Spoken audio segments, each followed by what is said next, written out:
എന്തൊക്കെയുണ്ട് വിശേഷങ്ങള്? എല്ലാവർക്കും സുഖം തന്നെയല്ലേ? ഞങ്ങളിവിടെ സുഖമായിരിക്കുന്നു.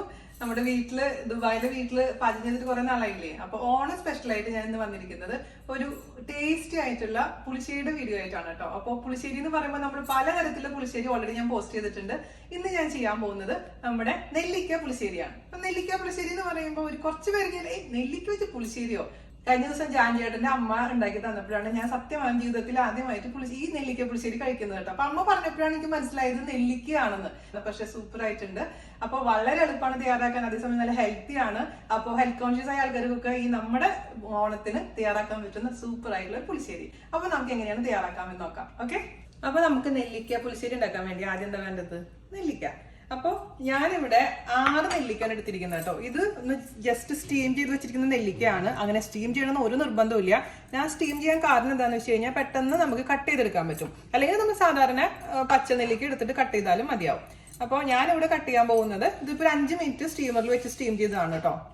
ഇതേപോലെ ഈ ഒരു സൈസിൽ നമുക്കങ്ങ് കട്ട് ചെയ്ത് വെക്കണമെങ്കിൽ സ്റ്റീം ചെയ്ത് കഴിഞ്ഞാൽ ഈസി ആയിട്ട് ഇങ്ങനെ കട്ട് ചെയ്തെടുക്കാൻ പറ്റും. അതുകൊണ്ട് മാത്രം, അല്ലെങ്കിൽ നമുക്ക് വേവിച്ച് ഉടച്ചാലും മതിയാവും. നിങ്ങൾക്ക് എങ്ങനെയാണ് സൗകര്യം തോന്നുന്നത് അതുപോലെ ചെയ്തോളൂ കേട്ടോ. അപ്പോൾ ഒരു 6 നെല്ലിക്ക ഈ ഒരു വലുപ്പത്തിൽ അങ്ങനെ ഞാൻ കട്ട് ചെയ്തെടുക്കുകയാണേ. ഭയങ്കര ടേസ്റ്റിയാണ് കേട്ടോ. അമ്മ ഉണ്ടാക്കിയപ്പോൾ ഞാൻ ഇത്രയും പ്രതീക്ഷയില്ല. അപ്പം അമ്മയോട് പറഞ്ഞോളൊന്ന് ഗസ് ചെയ്ത് എന്താ സംഭവം എന്ന്. അപ്പം എനിക്ക് ഗസ് ചെയ്തിട്ടും പിടികിട്ടിയില്ല. അപ്പോഴേ പറഞ്ഞ നെല്ലിക്കയാണ് സംഭവം. അപ്പൊ ഞാൻ വിചാരിച്ചു നെല്ലിക്ക പിള്ളേരെ കഴിപ്പിക്കാൻ പറ്റുന്ന ഏറ്റവും നല്ലൊരു ഐഡിയ ആണത്. പുളിശ്ശേരി ആണെങ്കിൽ എങ്ങനെയെങ്കിലൊക്കെ നന്ദു കഴിച്ചോളൂ. നന്ദുവിന്റെ കോമ്പിനേഷൻ, ഇഷ്ടപ്പെട്ട കോമ്പിനേഷൻ നമ്മുടെ ചെമ്മീൻ റോസ്റ്റും പുളിശ്ശേരിയാണ്. അപ്പൊ ഇത് സംഭവം കൊള്ളാം. ഇനി അതിൽ ഞാൻ പഞ്ചസാര ഒന്നും ഇട്ടിട്ടുണ്ടായിരുന്നില്ല, അമ്മ ഇട്ടിട്ടുണ്ടായിരുന്നില്ല കേട്ടോ. ഞാനൊരു നുള്ളു പഞ്ചസാര ഇട്ടോ, പക്ഷെ അത് നമുക്ക് വേണമെങ്കിൽ മാത്രം ഇട്ടാൽ മതി. അപ്പൊ ഇത് മൊത്തത്തിൽ ഞാൻ കട്ട് ചെയ്തെടുക്കട്ടെ കേട്ടോ. അപ്പൊ ഇതാ നമ്മുടെ നെല്ലിക്ക കട്ട് ചെയ്ത് വെച്ചിട്ടുണ്ട്. നമുക്ക് ഒരു പാത്രത്തിലോട്ട്, കൽച്ചട്ടിയാണ് ഏറ്റവും നല്ലത്, മൺചട്ടി ഉണ്ടെങ്കിൽ അത് നല്ലതായിരിക്കും. പക്ഷെ നമ്മുടെ അടുത്ത് ഇല്ലാത്ത കാരണം അത് വെച്ച് അഡ്ജസ്റ്റ് ചെയ്യാണ്. ഉള്ള പാത്രം വെച്ചിട്ട് അതിലോട്ട് നമുക്ക് ഒരു 1/4 ടീസ്പൂണോളം മഞ്ഞൾപ്പൊടി ചേർത്ത് കൊടുക്കുക. മഞ്ഞൾപ്പൊടി നമ്മൾ വീട്ടിൽ പൊടിച്ച മഞ്ഞൾപ്പൊടിയാണ് കേട്ടോ. അതിൻ്റെ വീഡിയോ ഓൾറെഡി ഞാൻ പോസ്റ്റ് ചെയ്തിട്ടുണ്ട്, എങ്ങനെയാണ് വീട്ടിൽ മഞ്ഞൾപ്പൊടി ഉണ്ടാക്കാന്നുള്ള വീഡിയോ. അതുപോലെ തന്നെ ഒരു 1/4 ടീസ്പൂണോളം നല്ല എരിവുള്ള മുളക് പൊടി അധികം വേണ്ട.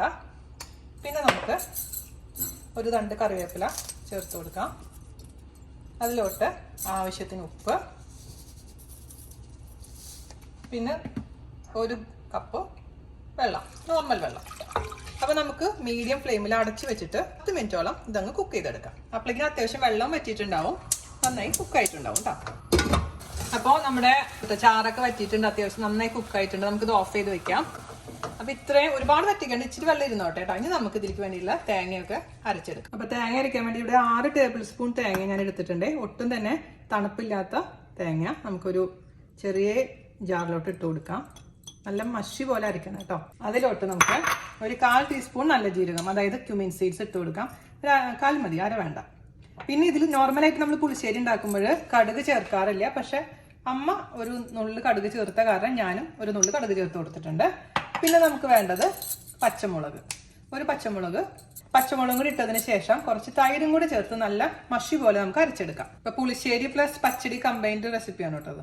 2 ടേബിൾ സ്പൂൺ തൈര് ചേർത്ത് കൊടുത്തിട്ടുണ്ട്. നന്നായിട്ട് അരച്ചിട്ട് നോക്കട്ടെ. ആവശ്യമുണ്ടെങ്കിൽ മാത്രം നമുക്ക് അതിലോട്ട് വെള്ളം ഒഴിച്ച് കൊടുത്താൽ മതി കേട്ടോ. നല്ല ഫൈനായിട്ട് അരക്കണേ. അപ്പൊ നല്ല ഫൈനായിട്ട് അരഞ്ഞിട്ടുണ്ട് കേട്ടോ. നമുക്കിത് നമ്മുടെ നെല്ലിക്കയുടെ കൂട്ടത്തിൽ കൂടെ അങ്ങ് ചേർത്ത് കൊടുക്കാം. അപ്പൊ നിങ്ങൾക്ക് കടുക് താല്പര്യമില്ലെങ്കിൽ ഒഴിവാക്കാം കേട്ടോ, ഒരു പ്രശ്നവുമില്ല. പക്ഷെ നെല്ലിക്കയ്ക്ക് കടുക് ചേർക്കുമ്പോൾ ഒരു പ്രത്യേക രുചി വന്നിട്ടുണ്ട്. അപ്പൊ നമ്മൾ കൂട്ട് ചേർത്തിട്ടുണ്ട്. നമുക്കിനി തീ ഓൺ ചെയ്ത് കൊടുക്കാം. മീഡിയത്തിലോട്ട് തന്നെ വെച്ചതിന് ശേഷം ഈ അരപ്പ് ഒന്ന് നന്നായിട്ടൊന്ന് കുക്ക് ചെയ്തെടുക്കണം. കുറച്ചും കൂടി വെള്ളം ഒഴിച്ച് കൊടുക്കാം കേട്ടോ.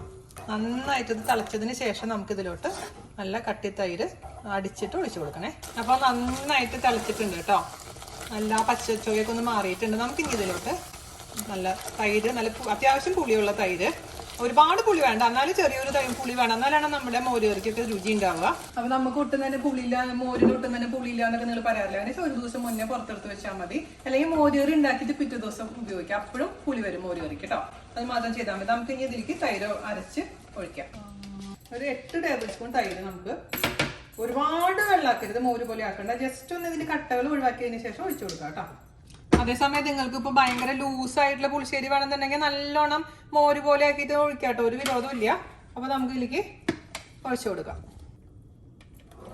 ഞാൻ പിന്നെ എന്താ പറയാ, തൈര് ഒഴിച്ചതിന് ശേഷം തിളപ്പിക്കുന്നില്ല. ജസ്റ്റ് ഒന്ന് ചൂടായാൽ മാത്രം മതി കേട്ടോ. അപ്പോൾ ഞാനിപ്പോൾ എന്താ ചെയ്യണമെന്ന് വെച്ച് കഴിഞ്ഞാൽ തൈര് ഒഴിച്ച് കഴിഞ്ഞാൽ അങ്ങ് എടുത്ത് മാറ്റി വെക്കുക അടുപ്പിൽ നിന്ന്. എല്ലാം വെച്ച് കഴിഞ്ഞാൽ എന്ത് പറ്റുമെന്ന് വെച്ചാൽ ഈ അടുപ്പിൽ ഈ കൂടുതൽ അടുപ്പിൽ തന്നെ ഇരുന്ന് കഴിഞ്ഞാൽ ഇത് അങ്ങ് പിരിഞ്ഞു പോകും. ഒരുപാട് പേര് പറയാറില്ല, അയ്യോ ചേച്ചി ഞങ്ങൾ മോരുകറി പിരിഞ്ഞു പോയി. അതാണ് കാരണം. അപ്പോൾ ഇങ്ങനെ ഒഴിച്ചതിന് ശേഷം നമുക്ക് അടുപ്പ് മാറ്റി വെക്കാം. എന്നിട്ട് നമുക്ക് താളിച്ച് ഇതിലേക്ക് അങ്ങ് ചേർത്ത് കൊടുക്കാം കേട്ടോ. മിക്സ് ചെയ്ത് കൊടുക്കാം. നമുക്ക് അടപ്പ് നേരത്തെ പറഞ്ഞ പോലെ അങ്ങ് മാറ്റി വയ്ക്കാം. ഇപ്പം നിങ്ങൾക്ക് നല്ലോണം ലൂസായിട്ടുള്ള രീതിയിലാണ് മോരുകറി വേണ്ടതെന്നുണ്ടെങ്കിൽ ആ തൈര് അടിക്കുമ്പോൾ കുറച്ചും കൂടെ നന്നായി അടിച്ചു കൊടുത്താൽ മതി. അപ്പോൾ കുറച്ച് മോര് പോലെയാവും, അല്ലെങ്കിൽ കുറച്ച് വെള്ളം ചൂടുവെള്ളം ഒഴിച്ചു കൊടുത്താലും മതിയാവും.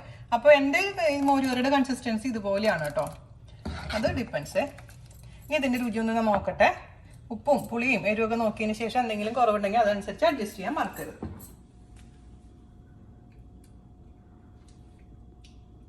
പുളിയുണ്ട്, പക്ഷെ ഉപ്പ് കുറവാണ്. നല്ല അടിപൊളിയുണ്ട് കേട്ടോ. ഉപ്പ് വേണം, എരിവ് കറക്റ്റാണ്.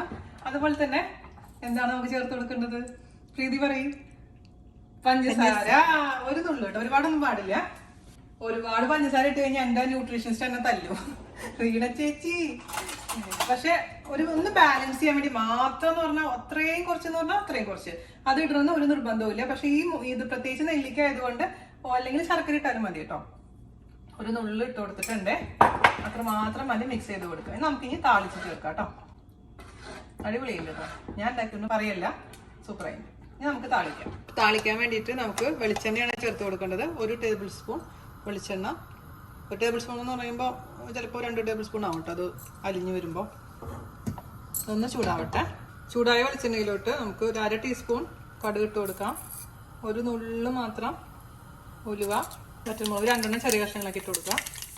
അതിനുശേഷം ചെറിയ തീയിലോട്ട് മാറ്റണം കേട്ടോ, അല്ലെങ്കിൽ അങ്ങ് പെട്ടെന്ന് തന്നെ നമ്മുടെ കടുകൊക്കെ കരിഞ്ഞു പോകാൻ ശ്രദ്ധിക്കുക. അവസാനമായിട്ട് കുറച്ച് കറിവേപ്പില ഇട്ട് കൊടുക്കാം. തീ ഓഫ് ചെയ്യാം. പിന്നെ നമുക്ക് ചേർത്ത് കൊടുക്കേണ്ടത് ഒരു നുള്ളു മാത്രം ഉലുവയുടെ പൊടി, അതുപോലെ തന്നെ ഒരു ഭംഗിക്ക് വേണ്ടിയിട്ട് കുറച്ച് മുളക് പൊടി, പിന്നെ ഞാൻ അവസാനമായിട്ട് കുറച്ച് ഒരു തുണ്ട് നെയ്യ്, ഇത്ര മാത്രം ഫ്ലേവർ കിട്ടാൻ വേണ്ടിയിട്ട് മിക്സ് ചെയ്യുക. നമ്മുടെ മോരുകറിയിലോട്ടങ്ങ് പുളിശ്ശേരിയിലോട്ടങ്ങ് ഒഴിച്ചു കൊടുക്കാം.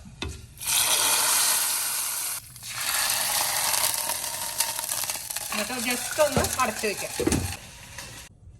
അപ്പോൾ അതിന് ശേഷം നമുക്ക് നന്നായിട്ടൊന്ന് മിക്സ് ചെയ്ത് കൊടുക്കാം. അപ്പോൾ നമ്മുടെ വളരെ ഹെൽത്തി ആയിട്ടുള്ള അതേസമയം നല്ല രുചികരമായിട്ടുള്ള നെല്ലിക്ക പുളിശ്ശേരി എല്ലാവരും തയ്യാറാക്കി നോക്കുക. ഫൈനലായിട്ട് നമുക്കൊന്ന് രുചി നോക്കിയാലോ.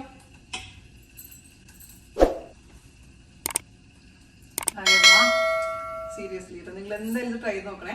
പലവരിക്കാൻ പറ്റില്ല, സൂപ്പർ ആയിട്ടുണ്ട്. എന്തായാലും നിങ്ങൾ ട്രൈ ചെയ്ത് നോക്കാൻ പറ്റുന്ന അടിപൊളിയുള്ള റെസിപ്പിയാണ്. ഇപ്പൊ നെല്ലിക്കയുടെ സീസൺ ആണ്, എല്ലായിടത്തും അവൈലബിൾ ആണ്. അപ്പൊ നമ്മുടെ ഓണത്തിന് ഒരു വെറൈറ്റി ആയിട്ടുള്ള പുളിശ്ശേരി എന്തായാലും നിങ്ങൾക്ക് ട്രൈ ചെയ്യണമെന്ന് ആഗ്രഹം ഉണ്ടാവുമല്ലോ അല്ലെ. അപ്പൊ പ്രത്യേകിച്ച് കുട്ടികളെ നെല്ലിക്ക കഴിപ്പിക്കാനുള്ള ഒരു അമ്മമാർക്ക് പറ്റുന്ന ഒരു റെസിപ്പി കൂടിയാണത്. കുട്ടികൾക്ക് മുതിർന്നവർക്ക് ഒരുപാട് ഇഷ്ടപ്പെടും. അപ്പോൾ എന്താ പറയാ, ഉണ്ടാക്കി നോക്കിയിട്ട് ഇഷ്ടപ്പെടുകയാണെങ്കിൽ ഫീഡ്ബാക്ക് പറയാം. അതുപോലെ തന്നെ മാക്സിമം ഷെയർ ചെയ്യും, നമ്മളൊന്ന് സപ്പോർട്ട് ചെയ്യാം. അപ്പൊ അടുത്ത അടിപൊളിയായിട്ടുള്ള റെസിപ്പി ആയിട്ട് വരുന്നവരെ നന്ദി, നമസ്കാരം. Thank you.